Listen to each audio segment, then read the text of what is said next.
Hi, everyone. Welcome to the next episode in our ongoing American literature series. Previously, we have talked about the beginnings of American literature up until 1820 in the first episode, and then we followed that by an episode which covered the literature of 1820 until 1865, the end of the Civil War. And today we focus on the next period, which of course extends from 1865 to 1914. This period is commonly known to almost all students of literature as a period in which two famous literary schools flourished. And today we talk about those two schools, realism and naturalism. So obviously, if I want to record all of this in just one video, it would be a very long video, quite boring, to be honest. So I'm going to just divide today's material into two separate videos, and then you can watch both of them. So the first video will be about some of the changes which occurred in the history of America during this period.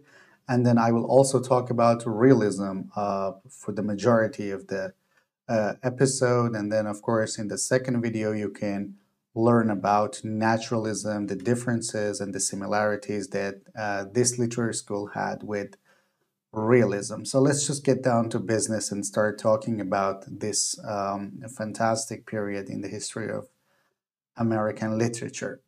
Now, this age, or late 19th century, is usually known as the Gilded Age. And if you look up this word in the dictionary, gilded, you realize that the meaning of this word is that, anything which is like related to gold, when you cover something with gold. It can also mean a kind of greed and passion that people had for getting more and more material possessions and then becoming richer and richer. And this title, this label, which is applied to late 19th century America, is actually from a work which was published in the period in 1873 called The Gilded Age, A Tale of Today. So it was published by Mark Twain and Charles Dudley Warner. And this book truly captures the essence and the ethos of this period, which was, of course, an age consumed and a nation consumed by, as you can see here, greed and, of course, corruption. And America was portrayed as a land which was full of like different kinds of financial schemes, including get-rich-quick schemes. People who were advertising different kinds of plans and schemes through which you could get rich very quickly. It was also a period of, as we said, corruption, bribery, and all those issues, which of course plague the American society. Now, let's not also forget that this was an age of Reconstruction, because it is the age which quickly and immediately follows the American Civil War, which left most of the southern states in ruins and sort of created an upheaval throughout the country. And so this Reconstruction period offered some business opportunities for people who were offering services and products to people. But at the same time, because, certain people started misusing these opportunities or taking advantage of people, corruption and, bribery, uh, different kinds of schemes to just trick people into doing something that they really didn't need or didn't want to, became quite rampant in the United States. Now, as we said, the name The Gilded Age came from a book which was published by Twain and Warner. And you might ask a very valid question, like, why is this novel important for us? Now, the novel is important for us because it revealed significant trends which were quite popular in that age in the United States. And it was also about the kinds of trends which became common in the literature of the period. So not only is this novel valuable for us because it portrays what was happening in the American society, but also we cherish this novel because it also showcases how the literature of the period was changing. And that's why we value this novel so much. Now, Most of the literature of the period is completely different from what came before it in, like, say, between 1820 and 1865. So most of the things that were present in the literature in the United States in the previous age, most of these works concerned themselves with introspection, like looking inwards and contemplating and thinking deeply about yourself, who you are, and whatnot. Now, this age, the literature of the late 19th century or the Gilded Age, changed, and now the authors were concerned with the description and, of course, the documentation and the showing of a rapidly changing society, a nation which was experiencing tremendous changes in all aspects of the society, from its population, which was quickly increasing, to all of the other changes which were happening in the society in terms of urbanization, industrialization, I don't know, transportation systems. So the literature of this period is particularly concerned with portraying a nation which is undergoing significant changes. So, American writers of this period scrutinized quite meticulously, with careful attention to details, the world around them, and they wrote their commentaries, they wrote their observations, and they included some kind of social commentary on it as well. Now, sometimes it included it was written with a comic effect in mind, including like the works of Mark Twain, but some of these works are also quite serious in their social commentary. So most of the works of this period include the writer's observation of the world around him or her, the world which is changing. Sorry. And then it also includes some kind of social commentary about what aspects the author finds positive and what changes the author finds quite negative. So that's what the literature of this period was about. And now there's also another change in the literature of the period. Whereas the literature of the previous age, as we talked about it, was full of idealism and romantic descriptions of nature and even human nature.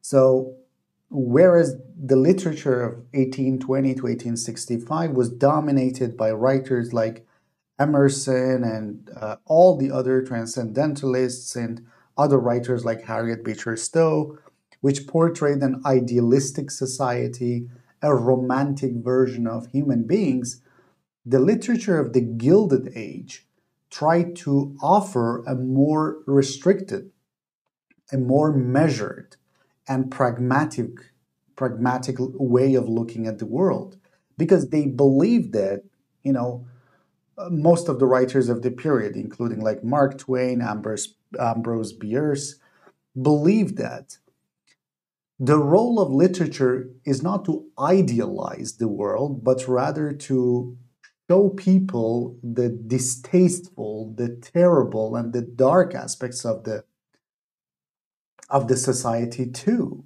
So the role of literature is not to sugarcoat the dark aspects of the society and just tell the readers, hey, nothing's going on here.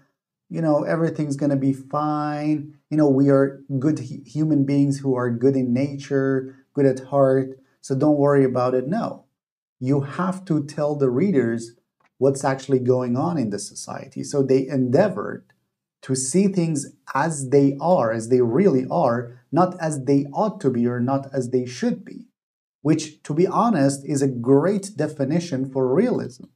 Because realism, and we will talk about realism later on in this video, so I'm not going to go into details right here, but just stay with me and I will talk about realism in greater details in just a few minutes. So, realism is an effort to show the world as it is. I'm not, as a realist, let's say, I'm not interested in giving you an ideal, perfect version of the world, which might not prove useful for you. I'm rather interested in portraying a world that you find familiar when you read it and when you encounter a similar situation in the real world. So that's what I'm concerned with. Now, so many of the writers of the period, including the ones I've just written here for you, Mark Twain, Henry James, Stephen Crane, Edith Wharton, Theodore Dreiser, all of these are actually uh, people who believed in realism and tried to advance this aesthetic of realism all over the United States. Now, it was not everyone agreed with them, right? Or there were some critics as well, or not maybe in their own lifetime, but later when critics started analyzing the works of these realist writers, they found some problems with the realism. And again, still, I haven't talked about what realism is yet. You might be familiar with it, and that's okay, but we're going to talk about it, so don't worry. However, I just want to say that the realistic portrayal of the world was not all beautiful and perfect. There were some critics, and these critics actually raised a very good point, and they said that the way that you define realism depends very much on where you live in the society. And most of the writers that I have highlighted for you here, right here, Mark Twain, James Crane, Wharton, Dreiser, most of them were actually located in urban centers, in cities. And so reality for them, what was real for them was actually the life of like native born, like white Americans who were living or rich enough to live in cities. And so another kind of reality was completely forgotten, the reality of the rural areas of the United States. Okay, so this concept of real, when I talk about real and realism in America, I'm not saying that what they tell you is the absolutely perfect picture of the American society. No, absolutely not. There were some problems with it. And the problem was that, well, they neglected some other forms of reality which existed at the time, but they just failed to include it in their works. Anyway, another important change which happened in this period is that, well, in this period we have the publication of magazines, which was not something unique to America only. No, it just happened all over the world. So we have the publication of newspapers and magazines, but specifically literary magazines, which published stories and poems for all different kinds of writers. Let's not forget that the rate of literacy was increasing day by day in and day out. And so more and more people became avid readers of literature, and they demanded more works of literature, which is what happened in this period. And so that's why we have so many successful magazines, including the Atlantic Monthly and, of course, Harper's. Now, as I said, well, we have the birth of the realistic novel in this period. We have the proliferation of magazines and other kinds of periodicals. Also, other forms of writing were, quite popular in this period. We had the art of writing an autobiography, which became quite popular in this period. We had sketches, we had folk tales. So all of these different kinds of writings suddenly became popular in this period, of course. There was an issue which, created a kind of, again, was an important issue, and I will talk about this later on. I'm just giving you the basis on which I will build later. So I'm just giving you and bombarding you with lots of information at the beginning of the presentation, but just rest assured that I will try to just, discuss them in greater details just down the road, okay? Another important change which happened in the history of this period was that America started accepting immigrants from all over the world. And so, because there were a lot of immigrants who were non-white, questions of, equality and, anxiety about who you are, questions of purity. You are an immigrant, you're not a pure American, I'm a pure American. All of this also, created so many different anxieties and issues for the writers to discuss. And so, people were coming to America to find a better life, to gain more wealth, but American people sort of felt frightened because they thought that these immigrants were actually coming to steal their jobs. And the reason why I'm talking about this right here is because if you follow the news uh, just closely, if you are addicted to news just like I am, you realize that the same discourse is also present in our own life today. Like of course, it became extremely dominant in, 4 years ago with the election that happened in the United States. There was this kind of xenophobia, a fear of foreigners, which suddenly became very rampant in the United States. And then the same discourse became quite, widespreadly used and repeated by American politicians, saying that, we hate immigrants. We want to just close the borders. We don't want immigrants to come into our cities and steal our jobs. And the reason why I'm talking about this is because, quite interestingly enough, our own age is called the second Gilded Age. Now, so the period in which we are like living right now, if you are a person from a future generation watching this video in the year, I don't know, 2100, just know that we were living in an age which was the second Gilded Age because we were consumed by greed, by getting more and more money, by forgetting about people's identity and personality and only thinking about our own gains and our own money. And that's why all of these qualities that we have in common with the late 19th century actually led a lot of critics to believe that our age is the second gilded one because we care about money, we care about profit, we are afraid of immigrants because we believe that they're going to steal our jobs, and that's why we are the second gilded age. Now, so this was just an introduction to tell you about some of the most important changes that happened in the United States. But let's talk, as I told you, I promised you that I'm going to talk about so many different things at the beginning, but I'm just going to go into greater details one by one as we go forward. And the first thing I'm going to talk about is the idea of this Reconstruction period. Now, don't forget that this is the period which quickly followed the American Civil War, which left the country in ruins, right? Most of the southern states were completely ruined. And of course, people felt a lot of change. They no longer knew who they were. Do you remember our first video? In the first video, I actually talked about this, that the first examples of literature that we have in America were actually about questions of identity. So people were really concerned about who they were. But finally, they could find a definition for themselves around the year like 1820 or 1820s, around that decade. And then they started building on that definition for the next 20 or 30 years, or even like 40 years. But after the American Civil War, when slavery was abolished, and so most of the states were unhappy about this. They wanted to continue having slaves, but they couldn't.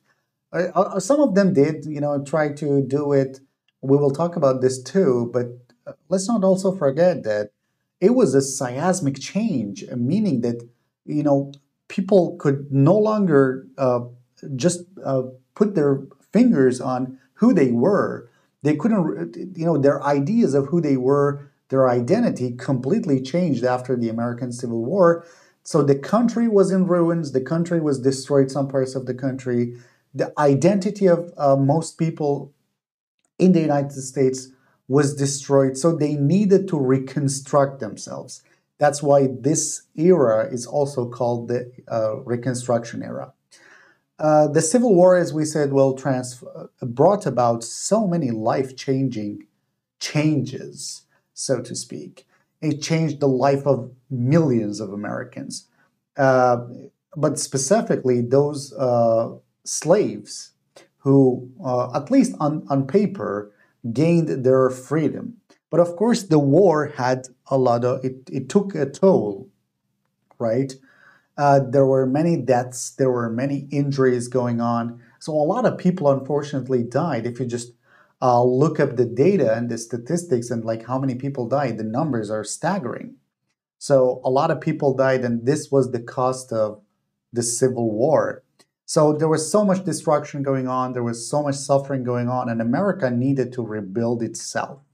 But this process of rebuilding wasn't necessarily only about repairing the railroads or the infrastructure, or, for example, rebuilding the buildings which had been demolished, or just removing the debris of war. The reconstruction of America was also about reconstructing who they were, a reimagination of what it meant to be an American. So in this period, we have an effort, sort of like a campaign, on the part of the scholars and the thinkers and the writers to just reinvent who an American is. So, and in their quest, in their journey to rebuild the United States, Americans in the post Civil War or post bellum era looked for a variety of sources of inspiration. So, I don't know how you if you have ever like experienced this, like you come to a part in your life where you feel really, really hopeless and helpless. You cannot help yourself, right? You cannot help yourself anymore. You cannot stand on your own feet, so you need to look for sources of help, sources of inspiration. America felt like this. They could no longer define themselves based on the criteria that they had used previously. So they needed to look for new sources of inspiration to define themselves, to just talk about who they were. So, and then to try to rebuild their country too. They looked abroad, so this was one source, because they knew that there is cheap labor force in other countries, and these people are willing to work for lower wages and longer hours. So they try to bring in more immigrant workers to rebuild their economy. So even though some people were afraid of immigrants, but this was a technique used by America because they knew that there was cheap labor in other countries, like South Asian countries. And so there was another kind of attitude in America which looked towards the west of the country, okay? The west of the country, just let's not forget that, like the majority of the population of the United States, like centered on the east side of it, around like New York, Boston, etc. And so America, step by step, looked to the west of its own country because there was a lot of land, lots of minerals and other natural resources in virgin lands that needed to be discovered. So they also tried to expand their territory and move to new states, move to new locations inside their own country. They also wanted to look to look at the south of the country because, as we said, the south was like in ruins. It was left completely destructed. The southern forces were the southern states were the slave owners, right? And so when the forces of the north of America attacked them, they left the south in ruins. Now, why is this important? Well, they didn't want to completely like obliterate or delete the southern states. All they wanted to do was to just abolish slavery. But now, because of the war, there was a lot of opportunities for businessmen to, a lot of opportunities for entrepreneurial investors to build, facilities in the South, to do construction projects in the South. And so a lot of people rushed to the South, like to be the first construction company in the South to build, for example, buildings, to construct buildings. So they also looked to the South to, sort of reconstruct their country.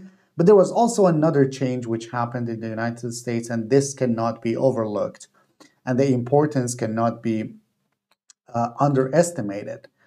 Uh, they also looked elsewhere to foreign lands as a way of uh, expanding their territory, but at the same time, they wanted to establish themselves. America wanted to establish itself as a world superpower. They wanted to be known around the world as an imperial power, a kind of country that attacks other countries and just takes their territories and just dominates them and colonizes them. So America also like sort of rebranded itself as a kind of an imperial power in the late 19th century. So you might ask, again, a very valid question, like what was the motivation behind all of this? What was the driving force behind all of this? Well, easy. As we said, this was the Gilded Age. So a drive and a motivation for material prosperity, because was the driving force, was the fuel behind all of these movements.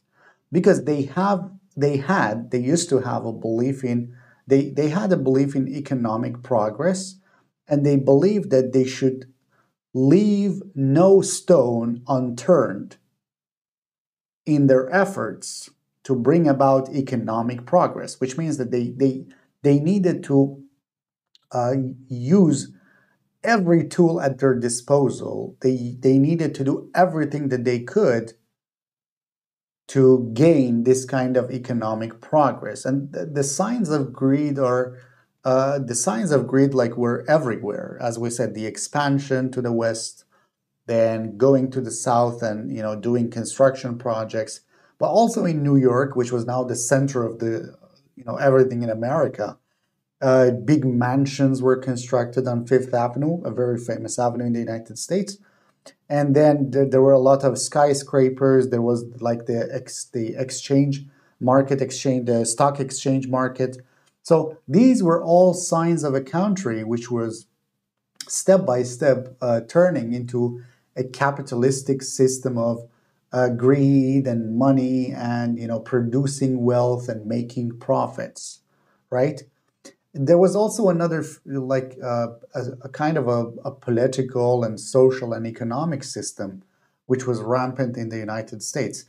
Let's not forget, like, most of the other countries around the world were sort of believed in a feudalistic system in which the whole country worked in two different groups, just to simplify it here: the landowners who owned a lot of land, and then the workers who worked on the land. But this system no longer worked because because of so many different things that happened all around the world. Like, for example, when we think about England, we think about the Enclosure Acts, which happened in the 19th century, and now the land, which used to be free and people could just live wherever they liked, was now belonged to the central government in England, and people had to pay some fees or had to buy the land if they wanted to live there. And so a lot of people, put two and two together and said that, okay, this is not going to work because I cannot make enough money to pay the government to buy this land. So I'm going to emigrate to the cities like Manchester and London, which now were the centers of the industrial world. And I want to work in factories. And so they started working in factories. So a new level of people was created, a new social class was created. So in the past, we had the aristocracy, the royal like family, and the landowners, and we had the working classes. But now we had a new group of people, the middle classes, the bourgeoisie, who owned who were the factory owners, the middle class factory owners who suddenly became powerful, became rich. And so we still had the working classes who were like really, really poor. But we also had the factory owners who were, making lots and lots of money. So there was a new class of people. And this kind of system, which was based on like the profit of the profit for the factory owners, and of course, you know, kind of like low wages for the working classes, led to capitalism. Now, this is a very, very simplistic version of what happened in the 19th century, and I by no means want to argue that this is what happened, and this is the only thing that happened. There were a lot of forces at play, but I just wanted to just put it in a nutshell for you. But anyway, there was this kind of feeling of American dream, right? So we are getting closer and closer to the 20th century of this idea of American dream. And one thing that defines American dream is the belief that, hey, we are all born equal, and if you try really hard, there's like an even playing field, which is, which is equal for everyone. So if you try and work really hard, you can get what you want in life, which is absolutely nonsensical because some people are born in poverty, some people are born with a spoon, with a silver spoon in their mouth, which means quite in a quite rich family. And so the playing field is not even at all. So you have to be like really careful about this.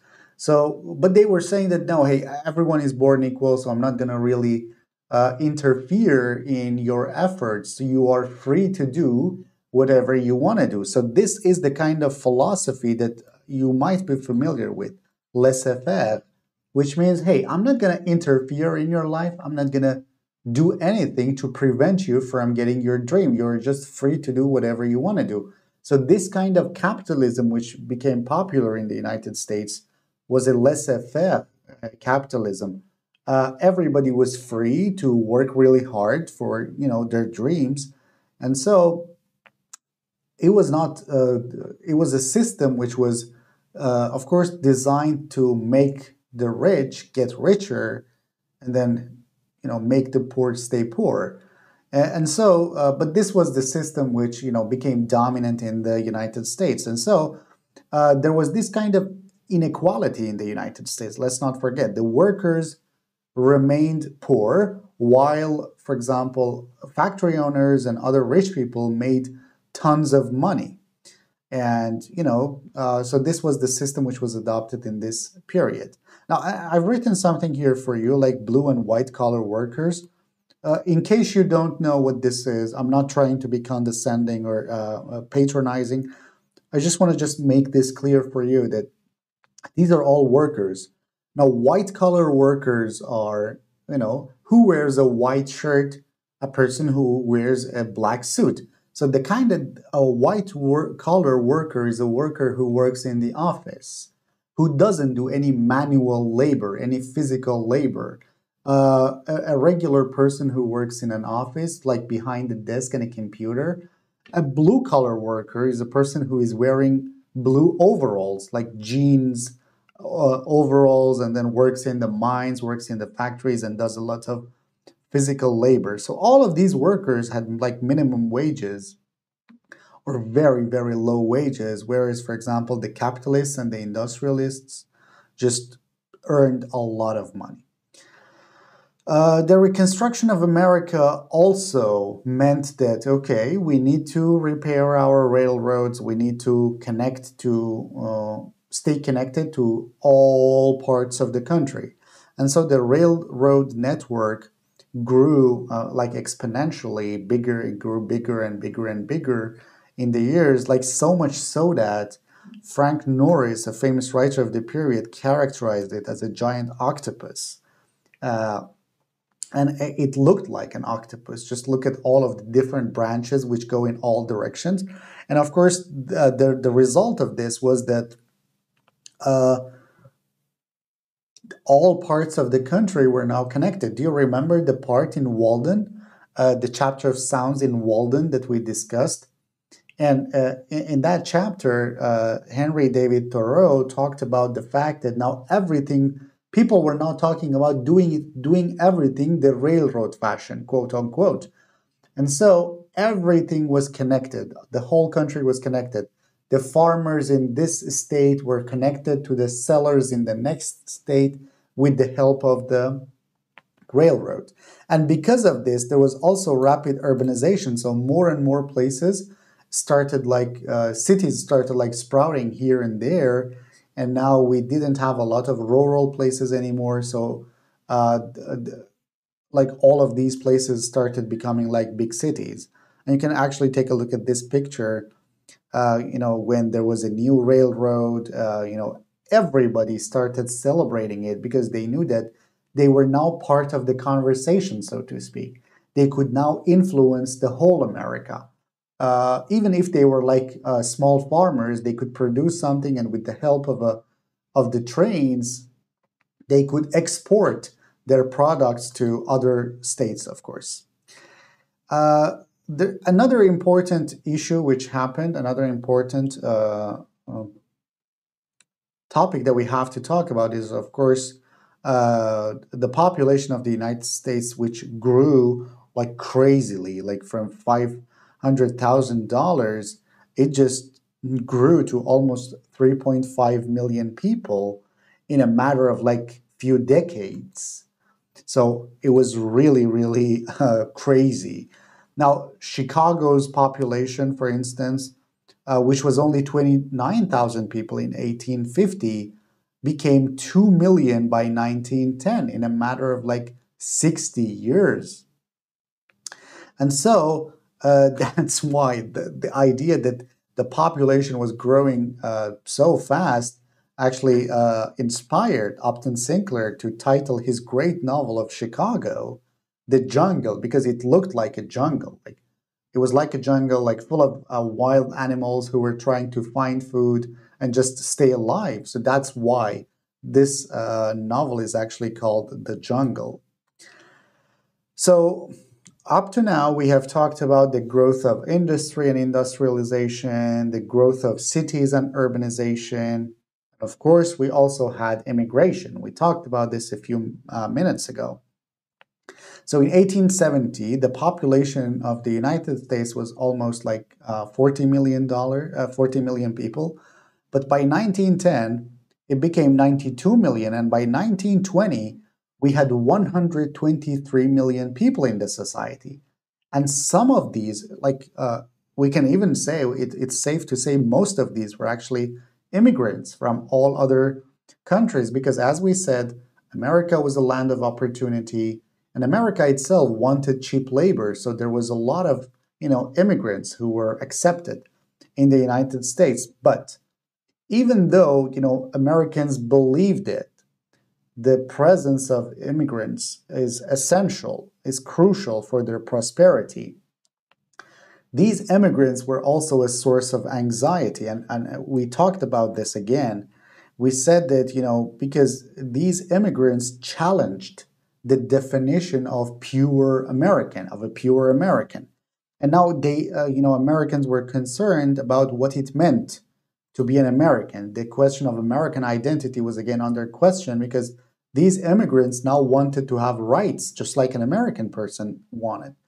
So it created a lot of anxiety as well. And this is also one of the topics that most of the writers talk about in their works. Now, of course, this surge of immigrants changed the whole landscape of America. It worried white people, and some people believed it was a great opportunity. But, America, so ultimately, at the end of the day, America became a country which was full of different people from different backgrounds and ethnicities and cultures. And that's why we have a fascinating terminology. We had a fascinating phrase in the century,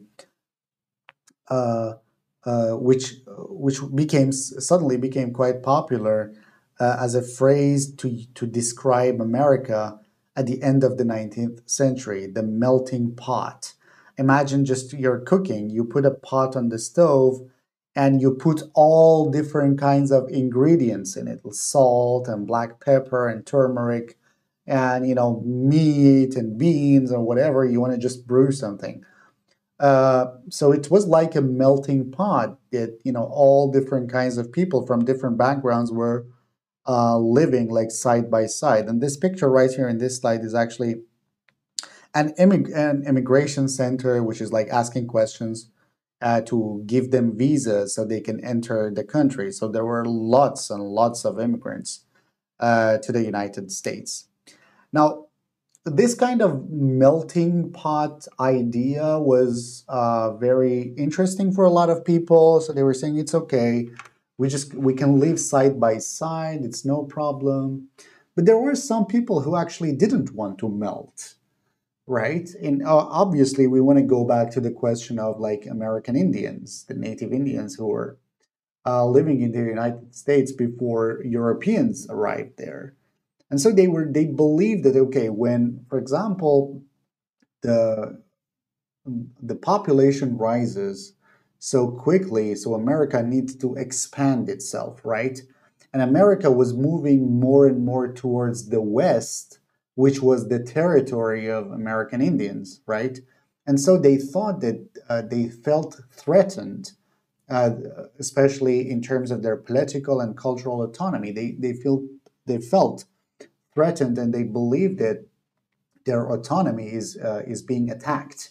You know, when America wants to expand its territory, and so unfortunately they didn't want to melt. But of course, as usual, Native Americans and African Americans were completely neglected in this day and age when America wanted to, turn into a melting pot once again. They forgot about the rights of the native Indians as well as the African Americans. So much so that some of the states in which slavery was abolished still refused to open, segregated places to black people. So they said that no, this place is still segregated, which means separated. And so it's only for white people, and black people cannot enter this restaurant.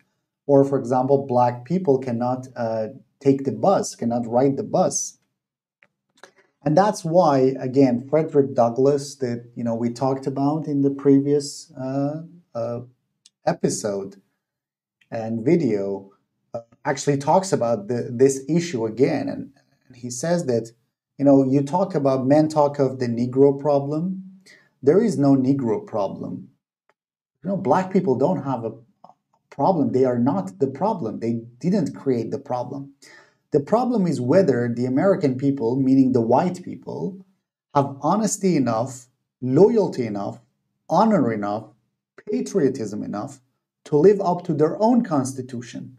So Douglass was talking about the fact that after the American Civil War, slavery was abolished and it was included in the Constitution of the United States, and that people could no longer have slaves.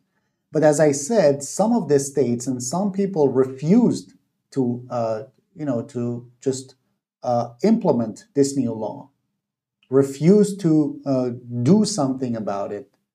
And that's why Frederick Douglass says that, the problem is you, some of you who still do not believe in your own constitution. And again, do you remember in our session when we were talking about Walden? We said that, and even when we were talking about Emerson, we said that whenever people talked about slavery, politicians were saying, hey, this is a political problem. We cannot do anything about slavery because, well, slavery is in the Constitution. So it's a political problem. And it was Henry David Thoreau and, of course, people like Emerson who argued that it is not a political problem, but rather an ethical problem. And it is your moral responsibility and duty to actually do something about it.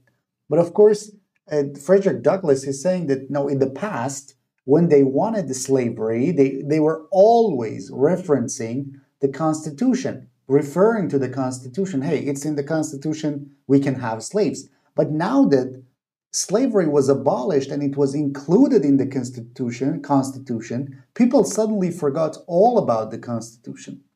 So there was this kind of hypocrisy going on here.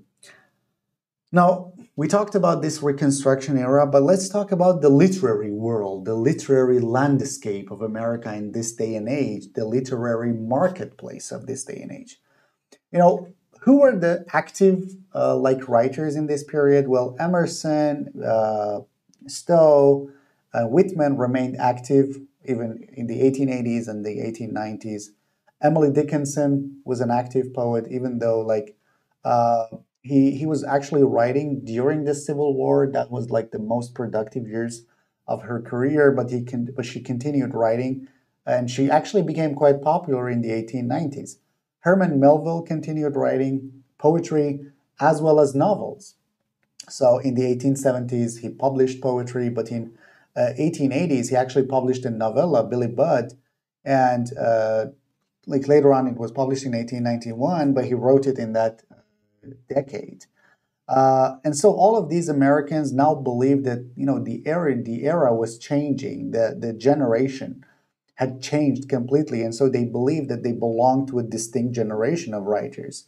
And so, and also something very, very interesting, which I have to emphasize, is that it was during this period that literary scholars started categorizing different kinds of periods for the history of American literature. So let's not forget that it was in this period that we have literary historians who put different writers in different groups and then defining the beginning dates and the ending dates for different periods in the history of American literature. Now, a lot of important things happened in the literary marketplace of this period that we now take for granted. So these were somehow new in that period, which of course for us seems ridiculous because we say that, yeah, it's only natural to have this. But back then it was something innovative, it was something new. We had book reviewing in this period, writing book reviews.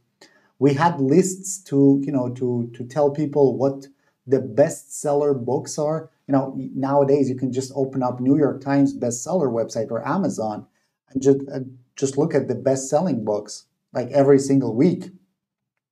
But back then it was something new.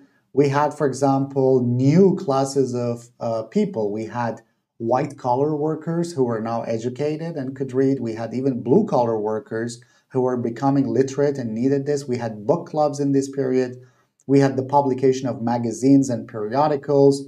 And so there was also the ratification of this International Copyright Act in 1891, which made writing quite a good profession for so many writers.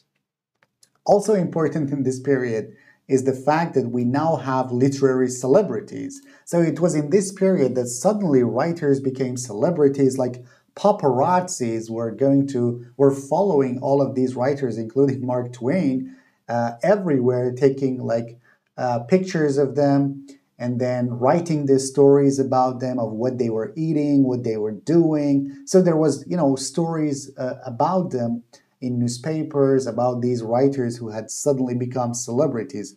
Jack London, Hemingway, Gertrude Stein, and Twain were actually great examples. Again, there is a correlation or, kind of a close relationship between the railroad system in the United States, and of course the growth of the literary market, because now books could be mass produced and then mass distributed all over the country, so more and more people could start reading them.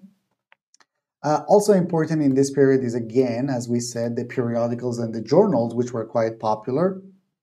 Like, for example, in San Francisco, Overland Monthly actually published so many great writers of the period, including, for example, Bierce that we talked about, and of course, Mark Twain and others.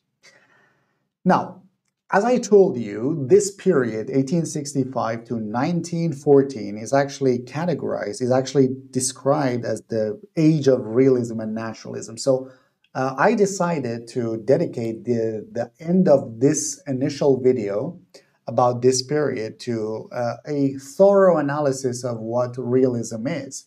So for the remainder of this video, you will be hearing about the definition of realism, where it came from and how it developed.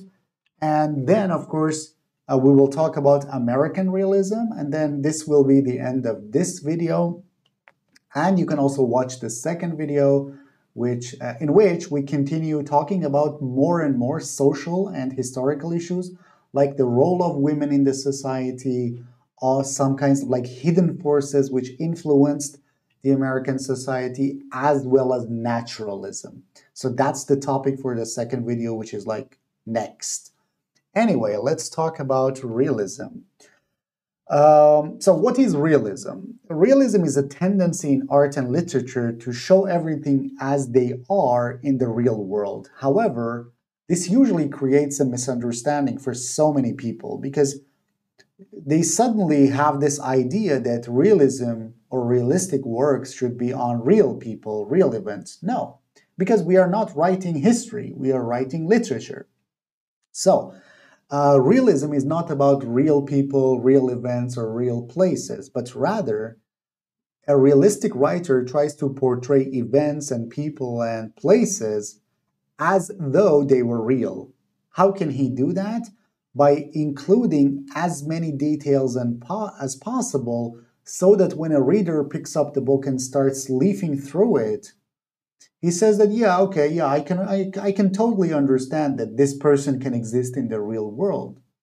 And where do these details come from? So, how should a writer pick up the details which are necessary for the production of a literary work? By objective observation of the world around him. So, he needs to be a meticulous observer of the world. So, if I'm a realistic writer, I observe everyone and everything. So, I observe my friends, I observe people that I see on the street. And then when I go home and start writing, I try to write those qualities that I observed and include it in the characterization of one of my characters, okay? So that's how they do it.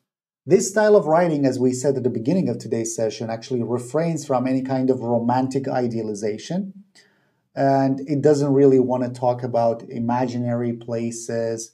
So they don't really believe in, incorporating myth in their writings or like supernatural events and fantastical places. So these things have no place in a realistic work of literature because for them reality is more important.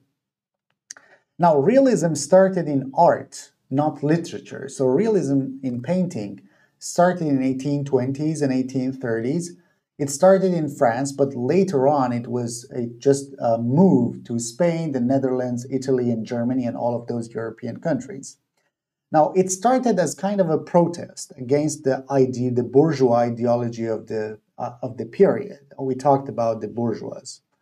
Now, who was the founder of this movement? It was a guy named Gustave Courbet, and he published a work called Realist Manifesto.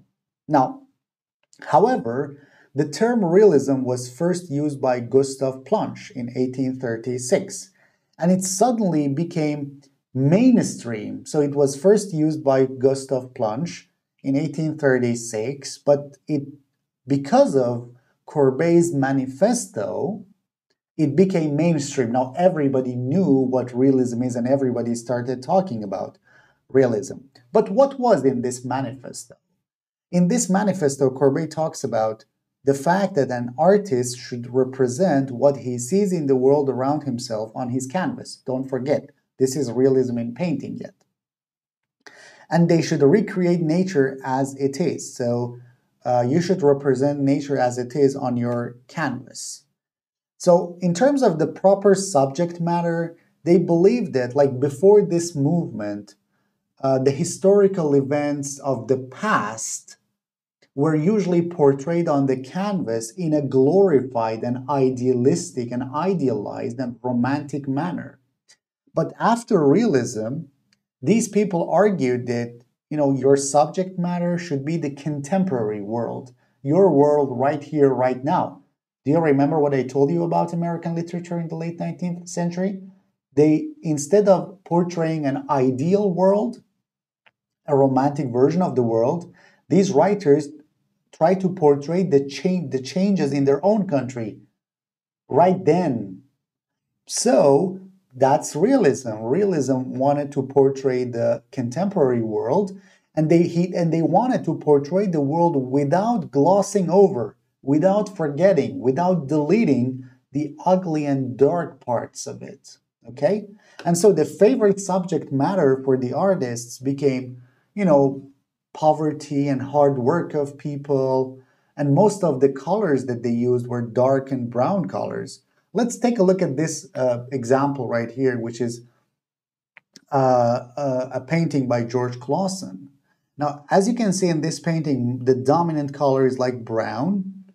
And then, as you can see, it's just a realistic portrayal of people working on a land, a farm, right? And so, a beets farm. And so, as you can see, the woman is tired, the other worker is actually working. So most of the painting is actually quite realistic, and because the proper subject matter for realism, now we will talk about it in literature, is the poverty, is the lower classes of the society. I will tell you why the lower classes became the favorite subject matter of realism. As you can see, these are working class people, and the painting wants actually to show. Look at the hands of the woman; it shows signs of hard work on it. So this is an example of a realistic painting. So why did they talk about um, lower classes? Easy. The main purpose was broadening the scope of the audiences. Now, in the past, like poor people did not really look at art or look at paintings. And one reason for it is because, well, they were busy working and making money because they needed the money to survive. But another issue was that they were underrepresented, if not completely unrepresented, in works of art. No painting was about poor people, and because they couldn't see themselves in art, they were not interested in watching art and looking at art. So, one of the reasons why realists chose this subject matter was to include more and more people in the art world. And one group which was neglected entirely was the lower classes of people, like, those poor people. And so realists wanted the layman, the ordinary people, to be able to see art and understand art because now the subject was about them. Now, if we just enough about painting, now let's move into the realm of literature. Realism in literature also began in the 19th century, and it continued until 1914, even though like at some points it turned into naturalism. We will talk about this in the second video. Generally speaking, again, realism stands against romanticism. Romantics were usually very introspective writers. They looked inside themselves and they contemplated the world, and they used like imaginative sentences, and they used emotions and their imaginations a lot. And they usually portrayed ideal world and supernatural creatures. Like think about, for example, Gothic literature for a moment. Realists, on the other hand, wanted to see the world as objectively as possible, observe the world, and then, through straightforward expressions, portray a realistic world for their audiences. Again, realism in literature was first used in France in the 1850s, and it was just concerned with representations of the world as it is, not as it ought to be or as it should be. And the first art critic who used this term in relation to literature was Champfleury, the famous French critic. Now, he argued that realism observes and documents contemporary life and everyday scenes, and it should be done as objectively as possible.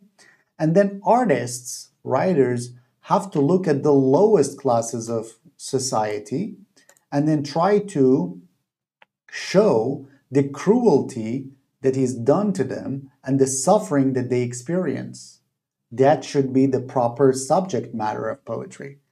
And, another important consideration in the literature of the period was that, you had to explain everything, right?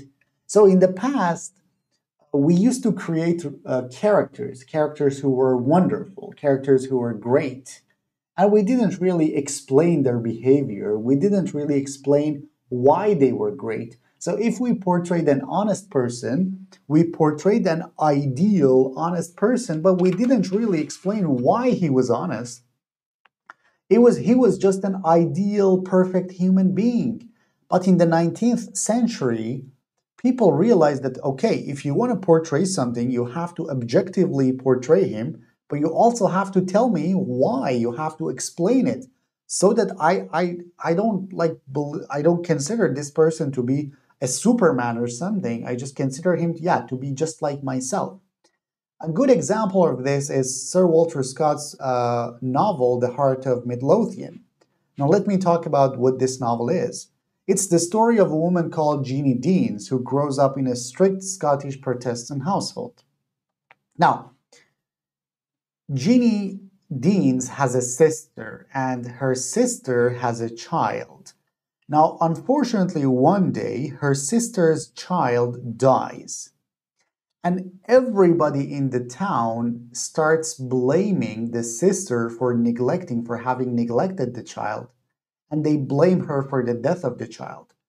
And they blame her so much that there's actually a court going on, and you know, a court which is trying to convict Jeannie's sister of murder, that she has killed her child. And so one of the witnesses that they summon to the stand is Jeannie Deans. And so everybody thinks that, okay, well, Jeannie Deans is going to just say that, no, I know my sister. And Jeannie Deans knows that it was not her sister's fault. She knows that. But because Jeannie was not present on the day that the child died, she cannot bring himself to testifying in court and saying that, no, my sister was not, isn't to blame. It was not her fault. The child died uh, on its own, regardless of whether my sister was present or not. She cannot say this, even though, and this is important, she knows that it was not her sister's fault. But she cannot honestly say this because she was not present. Now, and then so what she does is she travels to from Edinburgh to London to meet the Queen of England, and she explains the situation to the Queen of England, and she gets a pardon for her sister. Now, if this were in a non-realistic work, we would say, oh my God, what a saint! What a saint she is. And then we would just clap and say, oh my God, Jeannie Deans, hooray. But this is a realistic work. And so in this realistic work, Walter Scott has to explain to me why she cannot testify. And so she does this, Sir Walter Scott does this by explaining that the society and her familial background were the reasons why she could not lie. She wasn't lying, but she couldn't say like 100% with 100% certainty that it was not her sister's fault. She explains the behavior by talking about the Protestant upbringing of Jeannie and the whole society in which she was living. The same thing happens in France too. Like Honoré de Balzac, if you just look at her works, he was also interested in, explaining the historical, the social, and the cultural milieu in which he was living. And so he focused on the French society. I think the work is called the Human Comedy or something. I honestly have forgotten, like right now. But when Balzac actually wrote this, he started including like all kinds of. He started describing the French society, and he actually included people from all walks of life because he believed that. Yeah, the work is called Human Comedy, La Comédie Humaine. And in this work, Balzac includes like people from the working classes, from the upper classes, middle classes. Then in one chapter, he talks about like this person or that person and explains his behavior by referring us to his cultural upbringing, his familial upbringing, and like everything like that. We also have it in Persian. Like for those of you who are interested in Persian literature and are familiar with Persian literature, we also have realism in Persian literature. Now, I want to bring an example for you here, which is a story by Buzorg Alavi called A Happy Woman, یک زن خوشبخت. It's the story of a sad woman named Agdas Khanum, and then there's actually a suitor for Agdas Khanum, and the suitor is a doctor, but she rejects the doctor's proposal and instead marries another person because of so many different social and familial reasons. So he marries another man called Amir, but Amir is a terrible person. He's a womanizer. And the life of Agdas Khanum is so terrible that she actually commits suicide. Now, when the narrator of the story wants to begins the story, he actually talks about the relationship between literature and reality, which I think is going to be fascinating for you. So this is the text, okay? And I'm gonna like say it in English for people who might not be familiar with Farsi or Persian. So you can read the Farsi version yourself if you already know Persian. So this is what the narrator of the story says at the beginning of the work. From the notes that I have collected in the last 5 or 6 months, ever since Akdas Khanum or Miss Akdas died, Mrs. Akdas died, I could have created a very beautiful and sweet story because it had everything that you needed to create an imaginary story. There was love, there was conspiracy, there was a love triangle, there was and then there was death. I could have written very beautiful phrases about love, right? I could have explained her relationship with her husband, and then I could have talked about the doctor and the fact that Akdas was actually in love with the doctor. And then I could have used my art of writing to portray the death of this girl in a very tragic manner so as to make you cry. But, and this line is fantastic. But the problem would be that this would be a story which would be very removed from reality of this, the reality of the situation. To put it in a nutshell, the narrator continues, it would have been a beautiful picture of life and not life itself. That's why I have decided to publish my portrayal, my notes as they are. So I'm not gonna like do any kind of embellishments here. I'm just gonna tell you what happened. Just look at what realism means here, portrayed as it was rather than as it should have been, okay? So, realists were aware of the fact that life can be bitter for the majority of people, and so they wanted to discuss all of these unpleasant truths about the difficulties of life that people have to endure on life. And so they decided that no, we are not going to portray a perfect life. Because true art is a kind of art which stays loyal to reality, and then it portrays life in a specific time and place, the contemporary world, and it focuses on the life of the lower classes and people. This was the definition of realism. Again, I'm just trying to make it brief. We could go on and talk about realism for another hour or so, but it's just enough. Let's stop right here. So let's talk about realism in America right now. So the interest in literary realism manifested itself in the United States in a kind of writing which is called regional writing. What is regional writing? People from different regions of the United States were suddenly interested in portraying their regions as meticulously as possible with as many details as possible. These writers are actually called local colorists. So they paint a realistic picture of their regions and they put realistic colors on their representations. And they try to capture the natural, social, and even the linguistic features of their own regions, okay?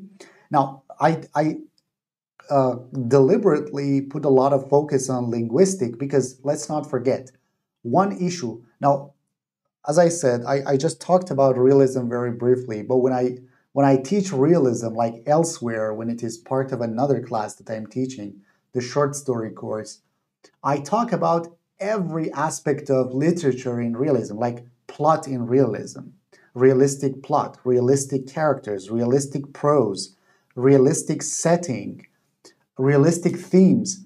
Now, unfortunately, we don't have time to go into that, but I just want to talk about one very important aspect of realism here. And that's the fact that there should be congruity there should be similarity between a person's. You are creating characters, right? You are creating realistic characters for me as a writer. How can I know that this person is real if everything about him is, works well? If he's from lower classes, he shouldn't be riding like a very luxurious car. If he's from the lower classes, he shouldn't have like a managerial job. If he's from the lower classes, he shouldn't speak like, for example, a university professor, right? So one issue is that there should be congruity between someone's discourse and his social background so that it is more believable for me to say, yeah, this is from the working classes. So these realistic writers and regionalists and local colorists actually try to portray the racial and the ethnic others who were also living in their regions. So if it was a predominantly white neighborhood, but there were like a few black families who were living there, African Americans living there, they also try to portray those African Americans, but they try to depict them as realistically as possible by portraying them as speaking a kind of vernacular, a special language which was particular to African Americans, because they wanted to show this, like this group of people is different from that group of people, okay?